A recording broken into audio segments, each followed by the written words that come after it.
8:43. Let's see what's in the papers then this morning with our senior political commentator Nigel Nelson and former government advisor Claire Pearsall. Good morning to you both.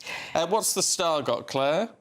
Or do we want to go with the kids escaping mafia life? Yeah, so this is quite interesting. So Italy are taking children into care whose fathers are mafia bosses in order to try and get them away from the mafia life, to let them know that there is a different way of living and get them away from the sort of Don Corleone type influences on their life. And actually they have seen they're taken off to live in sort of secret locations, and they have seen a number of mothers who have then given up on their husband to go and follow their kids and want a separate life away from it all. Which sounds positive in one sense, but forcibly withdrawing children is problematic in another way, isn't it? I think it is, but I suppose that you have to have some kind of intervention if you're looking at quite serious criminal activity. Sort of Cosa Nostra. Well, Yeah, and I think if you're looking at the level of sort of serious criminality that children are born into, if they don't know any different, then they're just going to follow along in those footsteps. So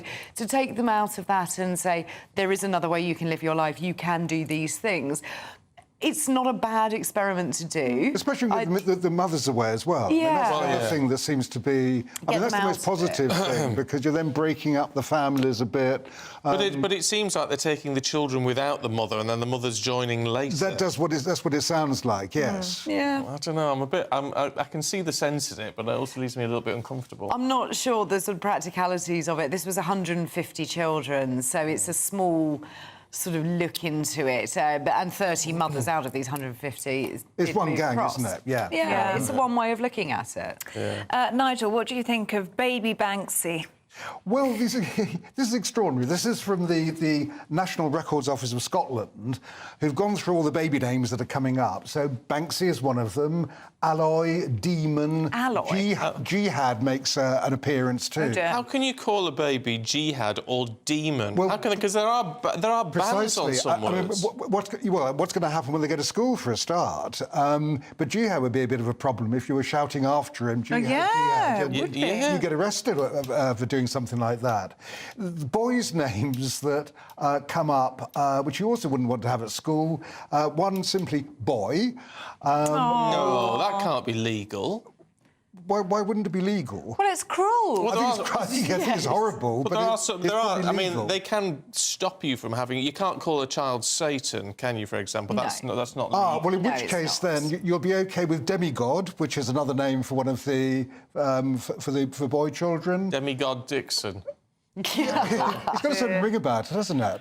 Or you could have Howl. For girls, it's Costly, Pasty, La or Pasty, Na. I think you mean Patsy. No, I mean Pasty. Was it?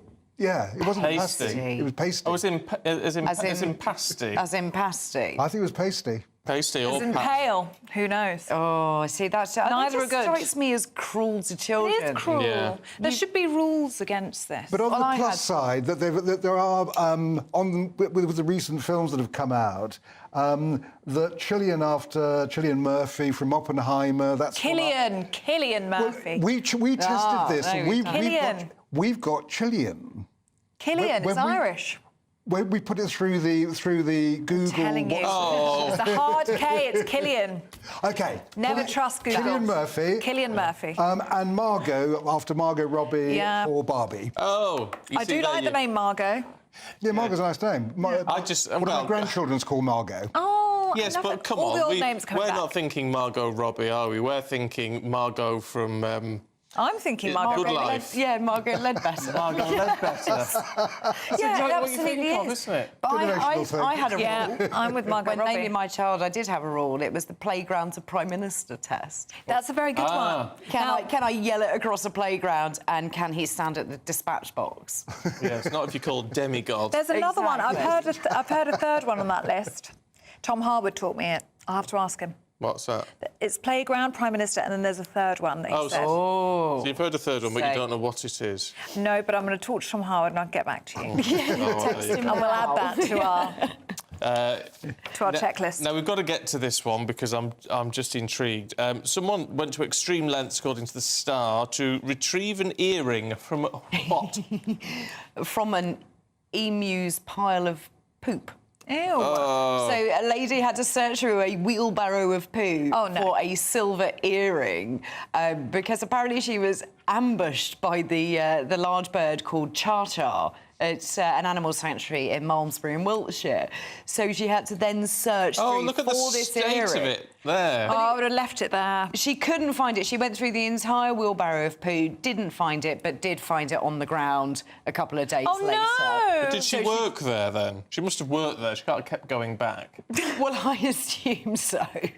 It doesn't state whether she was just a visitor or whether she worked there, but I mean that's quite something for an earring to go through poo. I mean, And it's not like it's a massive diamond earring. I was thinking exactly. that It's must be not worth sort of a shiny and worth a Well, it's fortune. not I should shiny imagine now. it's certainly not. I mean, it may have just leave it at sentimental that value point. to Once her. you found it, just put it back.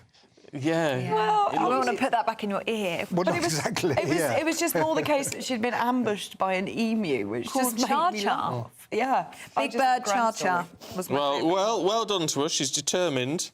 10 out of 10 for determination. I wouldn't bother for that. I'm afraid I'd have to let that one go. Yeah, I'd be buying a new pair. Claire, let's talk about fish and chips, shall we? Because lots of people are going to be eating fish today. It's Good Friday.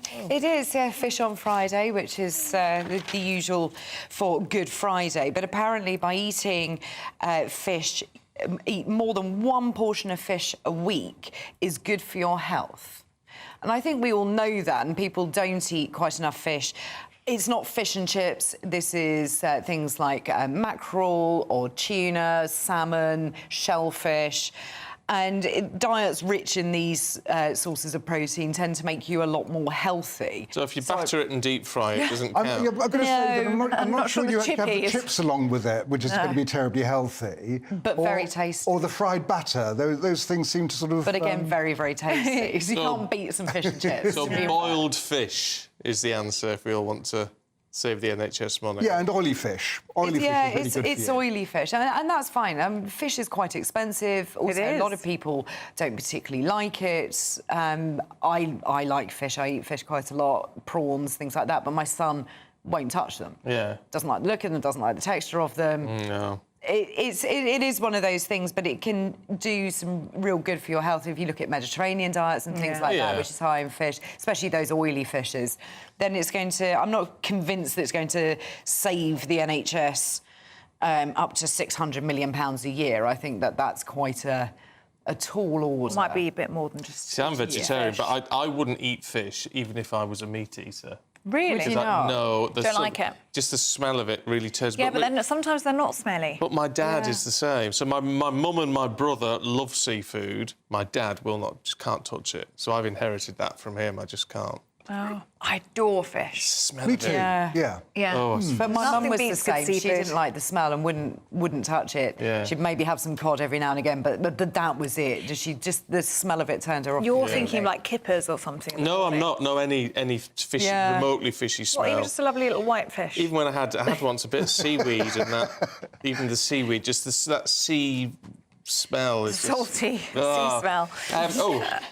Now, Nigel, at last, your time has come. They named a storm after me. It's absolutely wonderful. Storm Nelson. It's a solid name. Is it just? Yeah, but I'm not sure we're actually going to welcome it. It's going to bring a lot of snow, sleet, and plenty of wind. So When? That's me. Plenty of wind. Oh, Nigel. You've taken my joke there. I'm sorry. Oh, come on. So when are we expecting Nelson? Oh, it's on its way. It's dear. happening now, yes. It started in Wales, hasn't it? I think Claire's been monitoring the weather for the last there's been couple of snow days. across Exmoor and Dartmoor and into Plymouth and up into the southern part of Wales. But also it was really, really windy yesterday. It's windy, yeah. It was Last night awful it was last really night. bad. Awful. The It trains was out to even Essex windy in were all London. I mean, cancelled. London was actually... I haven't known it like that for ages. Where we are we're out in the sticks. I mean, there it was very windy, but then I thought when I get into the capital, it'll be OK, but it wasn't. No, it was bad last night. And obviously we've got the Great Easter Getaway. So it's the worst possible timing. Of There's going to be, course. was it 16 million cars on the road tomorrow?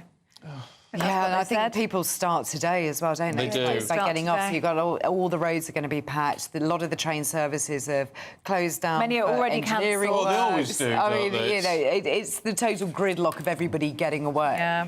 But some of us have to work. All the overhead wires will be down in the wind. Oh, everything. That'll be the next thing. Stay at home. Have an Easter egg. Nigel, in the Express, this one, a nice picture of the Queen giving out the Maundy money. Yes, I mean, that obviously, with King Charles still going through his cancer treatment, he couldn't do it. He will go to the traditional Sunday service, he says. But yes, it was Camilla standing in. I think that in the royal family at the moment, it's sort of all hands to the pumps, really, while both Kate and the King are out Yes, of but aren't they action. doing a good job? And actually, when you think, we've been talking a lot about the pressures on William having to hold things together. The pressure's on the Queen, actually, Yeah, with her husband ill. Given in a sense she never came from that background. I mean, at least with someone like Charles, he's grown up with it. He's actually he's brought up to do those very things. She's learning all this from a fairly sort of standing start, and she is doing a fantastic job. Yeah. It's the And very look- best of British, I think. It is, and it's that sense of duty, which is what you were talking about with the father who was on, the sense of duty, and she has filled that role. But I do find it really strange when anybody says, oh, the Queen was at church service, and I still have the image of our late Queen. I You think had to lots sort of of us check do. yourself sometimes. It's a really, really strange phenomenon. It'll but I take think Queen Camilla is doing a very, very good job of this. Excellent. She is. Right, Nigel, Claire, it's been a joy. Thank you very much indeed. Let's take a look at the weather for you.